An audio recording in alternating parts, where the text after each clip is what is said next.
ওম শান্তি শান্তি শান্তি। বিভিন্ন শরীরে গমনাগমনকারী এই আত্মা যখন বর্তমান শরীর থেকে বেরিয়ে যায় আর সঙ্গে সঙ্গে ইন্দ্রিয়, প্রাণ ইত্যাদিরও কাজ বন্ধ হয়ে যায়, অর্থাৎ তারাও বেরিয়ে যায়, তখন ওই মৃত শরীরে কি কিছু অবশিষ্ট থাকে? মনে হয় কিছুই থাকে না, কিন্তু থাকে সেই পরমাত্মা পরমেশ্বর, যিনি সদা সর্বদা সমভাবে সর্বত্র পরিপূর্ণ, যিনি চেতন জীব তথা জড় প্রকৃতির সমস্ত বস্তুতে পরিব্যাপ্ত, তিনি থেকে যান। ইনিই সেই ব্রহ্ম, তুমি যাকে জানতে চেয়েছ। যমরাজ বলছেন, নচিকেতা, একদিন নিশ্চয়ই এই সকল মনুষ্যাদি প্রাণীর মৃত্যু হবে, আর এই সকল প্রাণী প্রাণ বা অপান কারো দ্বারাই চিরকাল বেঁচে থাকতে পারবে না। এদের জীবিত রাখার এক ভিন্ন শক্তি আছে, তা হচ্ছে জীবাত্মা। প্রাণ এবং অপান উভয়ই তার আশ্রিত থাকে। জীবাত্মাকে ছেড়ে এরা এক মুহূর্ত থাকতে পারে না। যখন জীবাত্মা শরীর ছেড়ে বেরিয়ে যান, তখন সঙ্গে সঙ্গে ইন্দ্রিয়াদিও তাকে অনুসরণ করে। মানুষের মৃত্যুর পর এই জীবাত্মার কী স্থিতি, ইনি কোথায় যান, সেখানে কী অবস্থায় থাকেন, সেই সঙ্গে ওই পরম রহস্যময় সর্বব্যাপী সর্বাশ্রয় সর্বাধীশ পরব্রহ্ম পরমেশ্বরের স্বরূপ কী, এসবই আমি তোমাকে জানাচ্ছি।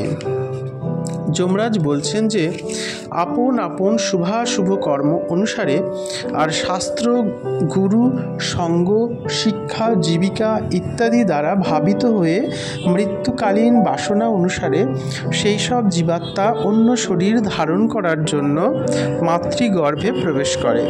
এদের মধ্যে যার পাপ পুণ্য সমান হয় তারা মানুষের, আর যাদের পুণ্য কম ও পাপ বেশি তারা পশু, পাখি তথা নিম্ন শ্রেণীর শরীর ধারণ করে জন্ম নেয়।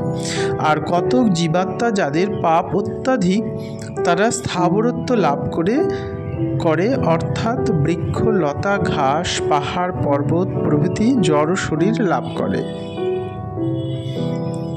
যিনি সকলের নিদ্রাকালে অর্থাৎ প্রলয়কালে জীবের সমস্ত চেতনা অবলুপ্ত হয়ে যাবার পরও জীবাত্মার কর্মানুযায়ী ভোগের নিমিত্ত বিভিন্ন সামগ্রীর সৃষ্টিকর্তা তথা তাদের সর্ববিধ জীবন ধারণের ব্যবস্থাপক যে পরম পুরুষ, তিনি নিজ মহিমায় সর্বদা জাগ্রত থাকেন।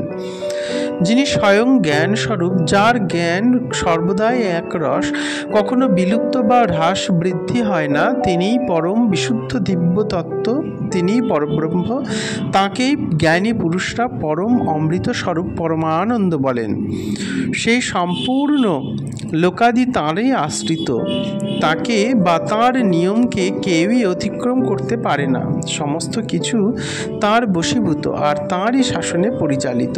এমন কেউ নেই যে তাঁর মহিমার সীমা বলে দিতে পারে। এই সেই ব্রহ্মতত্ত্ব যা তুমি জানতে চেয়েছ।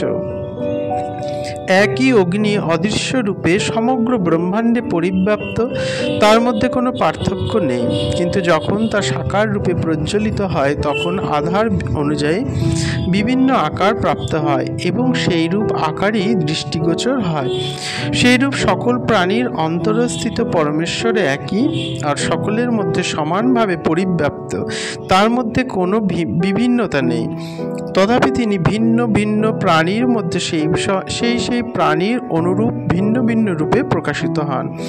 তাৎপর্য এই যে নিরাকার ব্রহ্ম একক এবং সর্বব্যাপী হয়েও তিনি বিশ্বের প্রতিটি বস্তুতে ওতপ্রোত, কাজেই প্রতিটি বস্তুর অনুরূপ আকারে তিনি প্রকাশমান।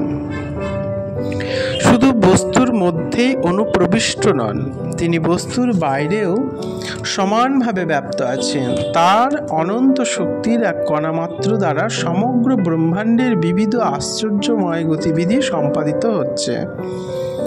যেমন একই বায়ু অদৃশ্যভাবে সারা ব্রহ্মাণ্ডে ছড়িয়ে আছে, তথাপি ব্যক্ত অবস্থায় তাকে ভিন্ন ভিন্ন পদার্থের সংযোগে সেই পদার্থের অনুরূপ গতি এবং শক্তিশালী মনে হয়।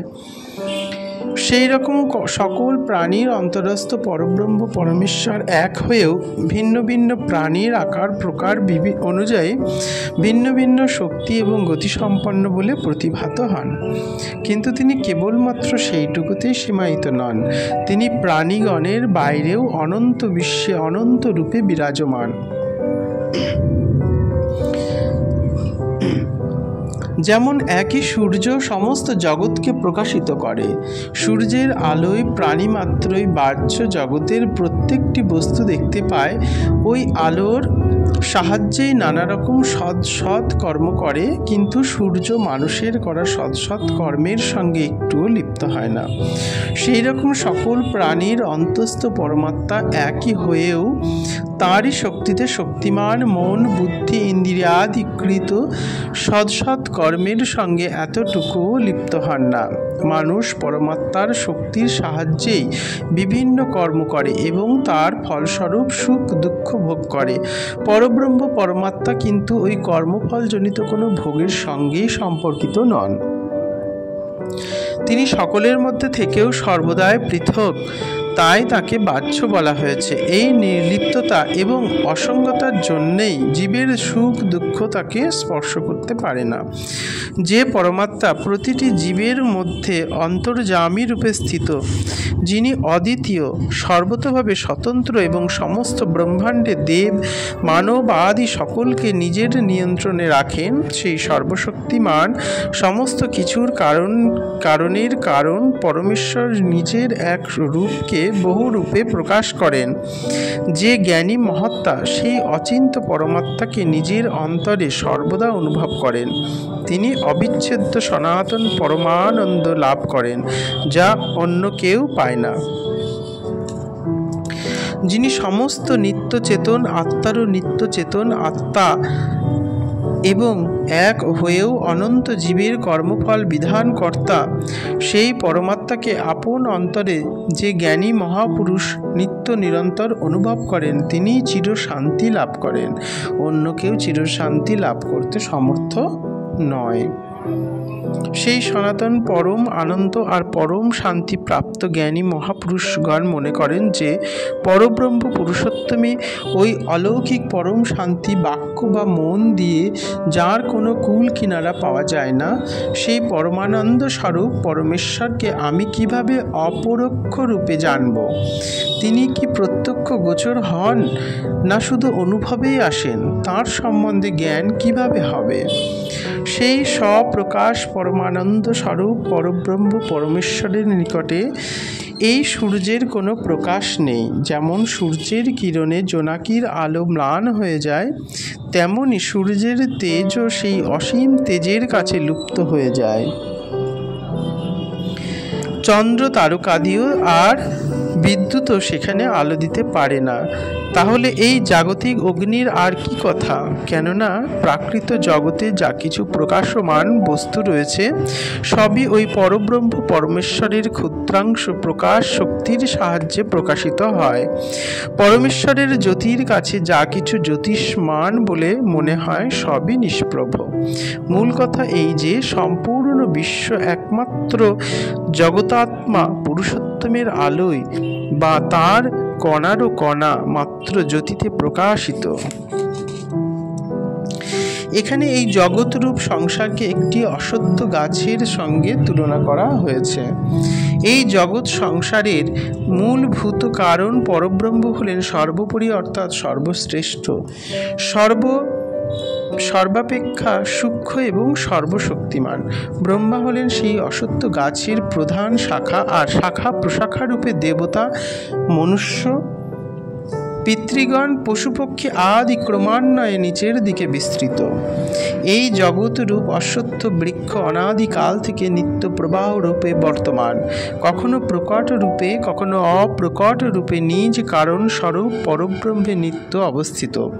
সুতরাং এই অসত্য চিরন্তন, এর যে মূল কারণ, যার থেকে এর সৃষ্টি হয়েছে, এ যার দ্বারা সুরক্ষিত এবং যাতে বিলীন হয়, তিনি বিশুদ্ধ তত্ত্ব আর তিনি ব্রহ্ম। তাকেই অমৃত বলা হয়।